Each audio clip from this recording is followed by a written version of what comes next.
Hello, I think I'm doing a live stream. It's very exciting. Not sure how this is going to work, but I wanted to take you through this social action theory today using the whiteboard in a kind of more traditional teaching kind of way. So that is what we're going to do. Okay, so you're going to need your packs out, and they need to be open on this page here, page 49. Which has got the start of the social action theory and interpretivist views of the family. So that's what we're going to be looking at. So to start things off, I'd just like to talk briefly about the difference between the social action theory in comparison to all the other theories that we've been looking at already. So here we go. Got my whiteboard at the ready. So things we need to be aware of are, we have looked so far mostly at structural approaches. So we've been looking at structural approaches to understanding the family. Now, the social action theory is very different to this structural approach because this structural approach, which includes functionalism, feminism, Marxism, and also kind of the new right, I suppose, but it's more of a political approach. These all take the view that society shapes and controls us as individuals. Society shapes and controls us. So it's sort of like society is the puppet master, and we are the puppets. So in this scenario, things like all of the different institutions in society that work together in the organic analogy, patriarchy, capitalism, they are what kind of shape and control us according to this structuralist approach.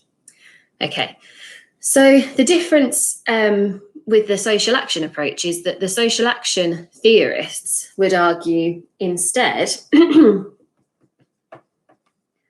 that actually we at the bottom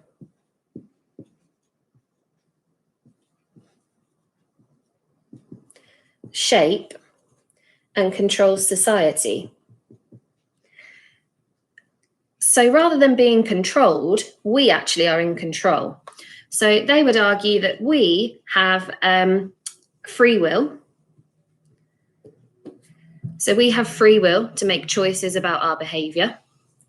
We also attach important meanings to our behaviour, reasons why we do things, and that everything in society really is sort of socially constructed by us. Socially constructed. Okay. My writing's even worse than in the classroom, isn't it? So that's the kind of difference. Now, this structural approach is seen as a top-down approach because it's focusing on how society shapes us. We are at the bottom and society is at the top. Whereas this is a bottom-up approach, focusing on how we at the bottom shape society. Hope that makes sense. Okay, so if you want to turn now to your packs, as I say, we're on page 49 in your pack, and in here you have got some information at the top here about this sort of social action approach. So we've got at the top, it says it's neither a conflict nor a consensus approach, since these are macro and structural concepts. So it's not conflict, it doesn't focus on conflict and problems in society, and it's not consensus either, it doesn't try and focus on how everything in society kind of works together. It is instead something different. Also, it's a micro, small scale approach. So it focuses on the minute details of everyday personal life and interactions. And it's action-based, they believe that society is shaped and influenced by the actions of individuals. So we have free will and we determine our meanings, motives, and sense of the world through our interpretations of the world. So this is a late modern theory, as it says in your thing. Late modern theory. One of the first interpretivists was Weber, who was writing in the 1900s, but many of them were sort of developed more in the 60s and 70s. So not postmodern, it is a modern theory still, although there may be some similarities between this and the postmodern theory.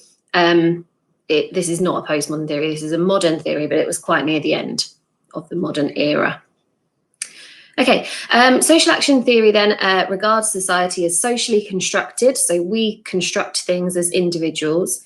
Individuals create and define their own families. So this is why I asked you guys to do a bit of research on your own family life and have a think about what your family life is like and the meanings you attach to certain rituals and things, to take a micro qualitative approach. And they also argue that everything is culturally relative. So different cultures have different ways of attaching meaning to things and rituals, which makes sense when you think about it, that some cultures might attach more meaning to things like a religious wedding ceremony compared to others, or some cultures might attach more importance to the elderly being looked after in old age, like in Asian cultures. So lots of differences between family lives in different cultures. Okay, I'm just going to try and put this up a bit closer to the screen. So you've got here this diagram. And this diagram is sort of a bit of an illustration of three different parts of this whole action and interpretivist approach. So we've got, first of all, this life course analysis here. And this is the way that we look at the different kind of stages people go through in life. I'm going to talk more about that in just a second. We've got the social action approach with regards to an interpretivist methodology, which hopefully, if you remember from doing methods, is kind of a lot of qualitative micro research to really understand the subjects in a kind of in-depth qualitative way. And finally, we've got the sociology of personal life, which is something which is completely new to you. So we probably aren't going to cover that today, actually. We will do that a bit later. Okay. So before we carry on, can you make sure, please, that you've written down some sort of version of this in your additional notes? So pause the video if you need to. I'm hoping you can do that. I'm really hoping this actually records, but we'll see. Okay. So when you're ready, turning over to the next page in your pack, we've got some interpretivist approaches to looking at the family. So before you go to have a read of them in your pack, I would like to just talk through them a little bit with you. So we've got two key thinkers. First of all, we have got Beckett. And Beckett is focusing on the way that family life is negotiated. So if you think about a negotiation, it's about making a decision between family members about how family life should be. So it's a discussion and a negotiation in terms of family life. So this is focusing on that social action approach of how individuals shape their lives. Individuals in the family negotiate and discuss their own roles and how they want family life to be in order to best kind of negotiate their family life. So he argues that this is like a lifelong process. It's not like they all sit down for dinner one night and say, right, for the rest of our lives, Mum, you're going to be doing the dishwasher, and Dad, you're going to be taking the dog out for a walk, and that is how it will stay. That's not what happens. Instead, it's a process of lifelong changes and different negotiations, where people kind of negotiate their roles throughout their life. An important part of this for Beckett is the idea of socialization. So obviously functionalists tell us that one of the main roles of the family is to socialize children. And if you think about it, Parsons is sort of assuming there that all families will socialize their children in the same way and to kind of follow the same values as every other family. But Beckett would argue that that's not actually the case. And actually, a lot of the time, parents are learning the process of being a parent at the same time as they're trying to socialize their children. So you've got the socialization of children,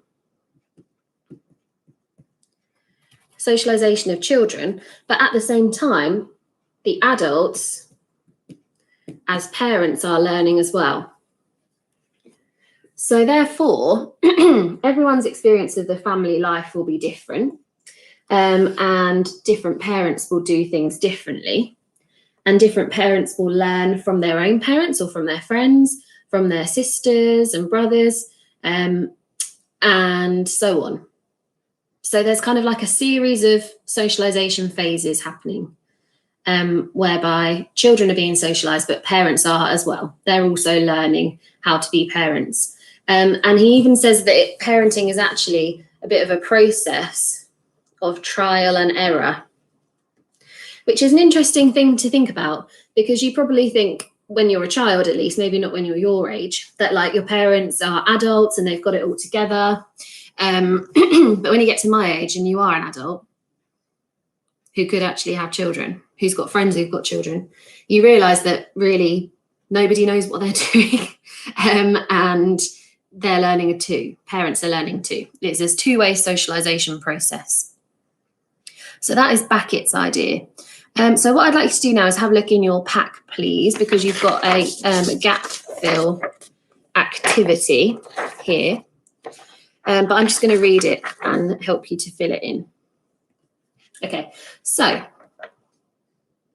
we have got, Beckett argues that family life is a socialization process, not only for children, but also for parents who view parenting as a learning process of trial and error. Parents make sense of their children through a series of meanings relating to child development and cope with problems in behaviour with the belief that the child will grow out of it. So that's an interesting part of it too, this whole like process of changes going on through life and new negotiations happening in terms of behaviour of both adults and children. So to evaluate, the positive evaluation, this is really useful because it shows that socialisation is a lifelong and two-way process. So this is an important counterbalance to macro theories where the individual experience of family is overlooked.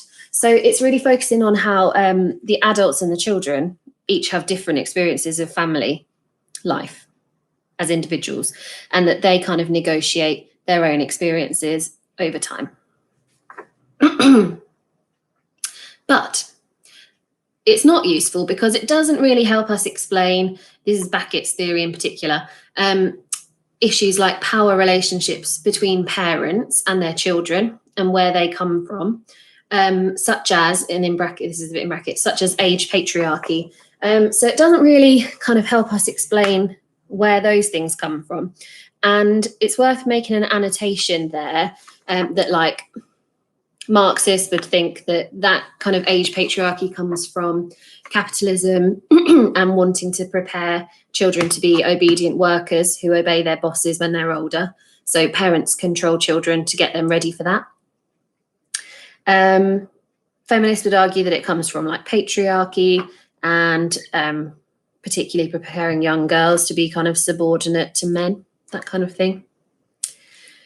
Okay, Question: how are Beckett's ideas different to functionalists or Marxists' ideas? So I kind of mentioned that earlier in that I said that functionalists like Parsons focus on socialization too, but they kind of suggest more that everyone is probably socializing their children into the same values because of that idea of value consensus. Whereas this interpretivist approach is kind of recognizing that socialization is not something you can generalize. It's not something that every child experiences in the same way. And that actually all parents are just trying to learn how best to socialize their children anyway. Marxists would argue that socialization is really based on like capitalism and sort of authority and trying to teach children to obey authority. Whereas this social action approach, Beckett's idea is again that it's nothing to do with that kind of structural control. It's more about parents and children finding their way, negotiating together, finding what works for them. Okay, hope that makes sense. Send me an email if it doesn't. Okay, next, Clarke. So I'm going to talk briefly about Clarke again here before we look at the pack. So Clarke is suggesting that if we're going to look at marriage, the only way really to understand it is to recognise that all marriages are very different. So he conducted a really kind of in-depth and qualitative micro study of different marriages, of people who were married. And he determined that there were 4 different types of marriage that most people kind of were in. So there's 4 types of marriage. So there are people who are kind of newly joined together, newly married, couples who are sort of growing up and probably maybe quite young, and they're not really sure about their future as a couple, and they're just kind of like living day to day, getting through one day at a time, that kind of thing. And these are what he calls establishing couples. Okay, so these are the ones who have just got married. They're just trying to feel out their married life together, not really sure what's happening. You've also got couples who are often like remarried or have come out of a serious relationship, and they're kind of trying to deal with issues from their past as well. And Clarke calls these surfacing. I'm just checking I've got these right. Oh, I've got the first one wrong. Anyway, we'll carry on. The first one, in fact, is actually called a drifting couple, which makes more sense. They're the ones who have only just started out and they're kind of like drifting along from day to day, trying to figure things out. Sorry, so the second one is what Clarke calls a surfacing couple.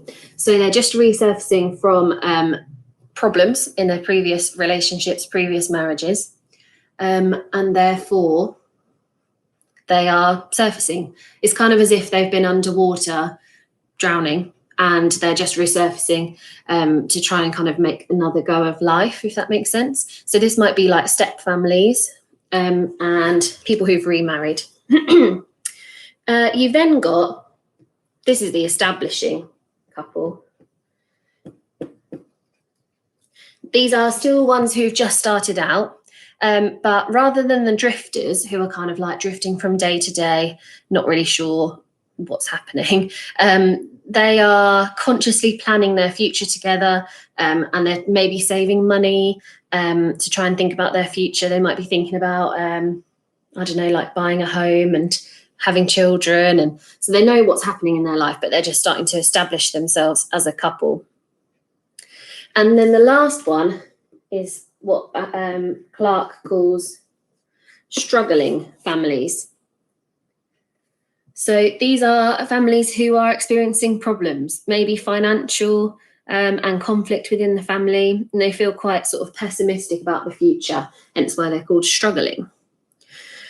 So interesting way of looking at things. So you've either got like drifters who are just married and not really sure what's happening. You've got Surfacing, who I imagine are like older, remarried, maybe step families. Establishing, who are people that are like just starting out, just got married, but they're sort of clear about where their future is going and they're planning actively for their future. And then you've also got the struggling. So I'd just like you to like have a little think now about your own family. If you have a couple in your family who are married or who've been together for a really long time, or anyone you know, really, any kind of adults you know who are in a serious relationship, could be like friends, parents, or aunts and uncles or whatever. Do they fit into those categories, or do you think that perhaps there are other types of marriage, not just these four? So pause the video if you're watching it later, and see what you think. Have a pause, have a reflection. Is it true that there are only these four types of marriage, or is there actually more? Okay, so in your pack, page 50, Clark, marriages are all different. We need to understand these differences. So gap fill in the gaps. Clark conducted a detailed study of marriage using in-depth, unstructured interviews, is the word in there, and identified four types of marriage. And then I've done them in the right order here. So drifting, couples who are unclear about their future as a couple and live day to day. Surfacing, couples in reconstituted families dealing with continuing problems from former spouses, etc. Establishing, couples who consciously plan their future together, including saving for homes and children, etc. And finally, struggling, experiencing financial difficulties, maybe unemployed, pessimistic about their future. So positives then, this is a useful theory and a useful bit of research because it shows how varied, is the word there, varied marriages are, and that each one may go through a series of life stages. So one thing to note, I guess, is that you don't necessarily stay struggling forever. You don't stay establishing or drifting or surfacing forever. Eventually, you might move through into these different stages, and settle into one of them, or you might kind of keep moving and changing through each of them as life continues. So that's a useful thing. It kind of recognizes that marriages are all different, but doesn't really help us in terms of understanding why marriages are different. So we've got this idea, for example, of like the struggling couple. Why are they struggling? So Clark might perhaps say, because of their choices or something, but often it's structural issues that lead to things like this. So a Marxist might argue, for example, that it's because of capitalist society, and it's a class issue. So as it says in your pack, how do marriages vary by social class or ethnicity? Doesn't really take that into account either. Different ethnic groups and different religious groups will have very different kind of views on what married life should be like, and power balances and things within the relationship. So it doesn't really take those kind of big structural issues into account, which some would argue are important. And that's how we could criticize it. We could also criticize it by saying maybe there are more than just four types of marriage, and it's maybe a bit too simplistic to say that there's only four. Okay, next. So an important part of this social action approach is the life course analysis. Now, again, I want to talk to you briefly about this before you go into your pack to read about it. Right. I'm just thinking about how to start this. So life course analysis. So many modern approaches would kind of, quite rightly really for the modern approach, see that the family goes in a sort of life cycle, very much like an animal has a life cycle, or like plants, and every plant in the same species has the same life cycle. Or like butterflies is a good example. Butterflies caterpillars are born, will go into a cocoon, turn into a butterfly, have some baby caterpillars, and so on. And it just goes round and round in the same kind of cycle. This is just a little cushion here that I'm using. So in terms of humans and the family, the modern life cycle, the traditional kind of like life cycle that everyone would have gone through, is that they would probably be born into a traditional nuclear family. And then they would grow up. So as they were like a child, they'd still be in the traditional nuclear family, and a teenager, they'd still be in their traditional nuclear family. And in the modern era, divorce was not very common. So they would have stayed in that. There would have been not really any kind of like reconstituted families or single parents. Most people would have stayed in that traditional nuclear family until they then grow up. And then they might move out with their partner, but once they were married, they wouldn't have cohabited. So then they might have lived as an adult in a married couple living together. And then they'd probably have children of their own. So then as an adult, they then are in the traditional nuclear family. And then those children would eventually move out. So as they get a bit older, they might go back to being a couple, just the two of them, what we call an empty nest family, when the children leave the nest. And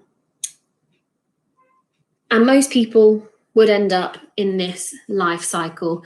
And if you want, you could sort of start it back as they have their own children who are born into a traditional nuclear family, and so on. It goes round and round and round in circles. So that would have been the life cycle approach, the life cycle approach, that everyone has the same life cycle and it goes round and round and round, and it's the same for everybody. However, more recently, theorists have recognised that obviously this isn't the case actually for many people. So if you think about it, maybe think about your own life or life of one of your friends or something, your family life. How has your kind of life course within the family gone? So I don't know, if I think about mine, I might have been born into a traditional nuclear family. And then my parents divorced, so then I sort of lived in a single parent family and had a really good relationship with my dad as well. Then I've been in like a step family before as well. And then I moved out when I was 18 with my partner. Unusual, but that's what I did because I could and I had the choice. So I became a cohabiting couple with my partner while we were at university. And then we came home for a bit. So then I was back with my mum for a bit. So I guess technically back in the single parent household. And now we're cohabiting again. And who knows what might happen in the future. We may choose to have children, or we may choose to get a dog instead. We may choose to do both. We may choose to have no children, just live just the two of us, which many people do choose. We may get married, we may not. We may split up, we may not. So there's all kinds of different things that could happen. So it's no longer just that cycle of traditional nuclear family, round and round and round again. Instead, there's a lot more variety, and it's based on the choices that people make, because people have a lot more choice than they did in the past. So this is the life course. It's suggesting that life's not a cycle, it is a course, it is a journey during which we will make lots of decisions that will affect our kind of stage in life. Okay, so I would like to read through this page with you. So if you could follow along with me, please, so that we're looking at it together, because it is a bit complicated at points. So the life course analysis, as it says at the top, is the study of family life which explores the way individuals make decisions about relationships and family life. So it's about making decisions on the journey of life. The life course approach is a branch of interpretivist sociological theory. So remember, that means, if you want to annotate this, that they would be using qualitative methods and a micro approach, looking for meaning looking for Verstehen, so empathy and understanding of different people's family lives. Ooh.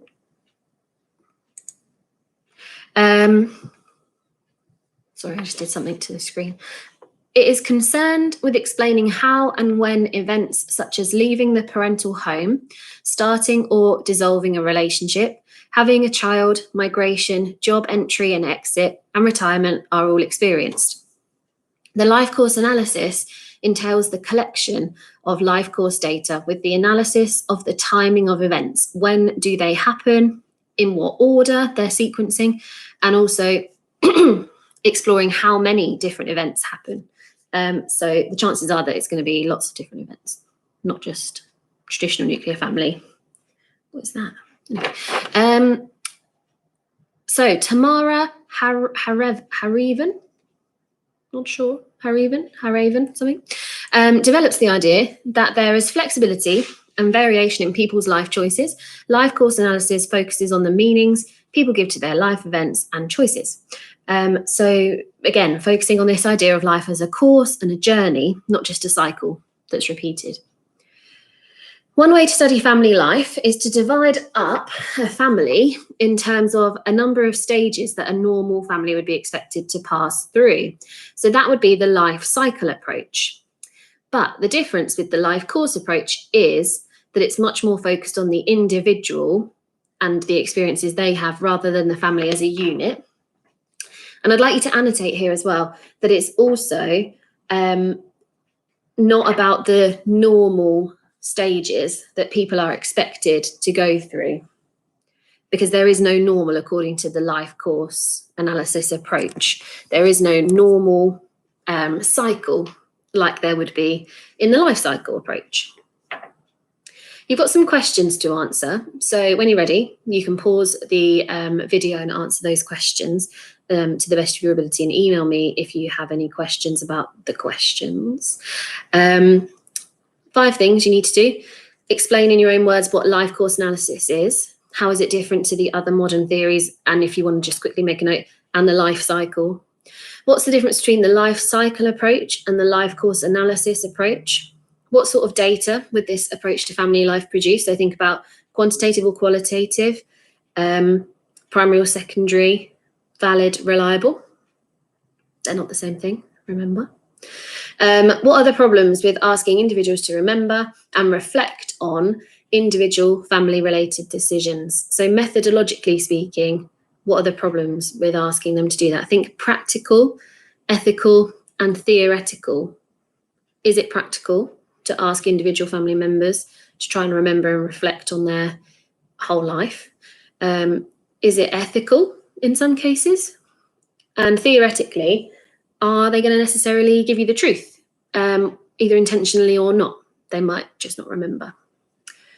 Okay, people's life cycles are becoming more complex. We go through a number of different family structures. The life cycle is the life stages that each person goes through in a particular order from the beginning of their life until death. This means we need to explore the meanings behind decisions made about family life. This is very different to a structural approach about family life. So I think the first word of that little paragraph should actually be life course instead of life cycle. So our life cycles are no longer cycles where it's the same again and again and again and again. They are instead a course with journeys and decisions. It's a journey of decisions that we make, etc. So it should say the life course is the life stages that each person goes through in a particular order from the beginning of their life until death. This means we need to explore meanings behind decisions made about family life, which is very different to a structural approach. So like the functionalist structural approach is saying that everyone has this nuclear family that socializes children, stabilizes adults, and that this is very important and essential. Life course says, actually, Parsons, that does not happen anymore because people have a lot more choice about what they do. So it's similar in a way also to postmodern approach. You then got at the bottom this modern life cycle diagram. So this is like the thing I drew initially. So the modern life cycle, if you want to write down, is traditional nuclear family, traditional nuclear, and so on. And then I would add maybe like a post-it or an extra bit of paper to do a life course, and do a diagram of your own life course or someone you know, or mine, which I did earlier, and how it's different to this life cycle. Okay, we're going to leave it there for today. I think that's enough for you to be sort of getting on with. And I would recommend like pausing and rewinding this video if there's any bits you're not sure of. And make sure that you give me an email as well if there's anything you're not sure about. Okay, thanks very much. Enjoy the rest of your day.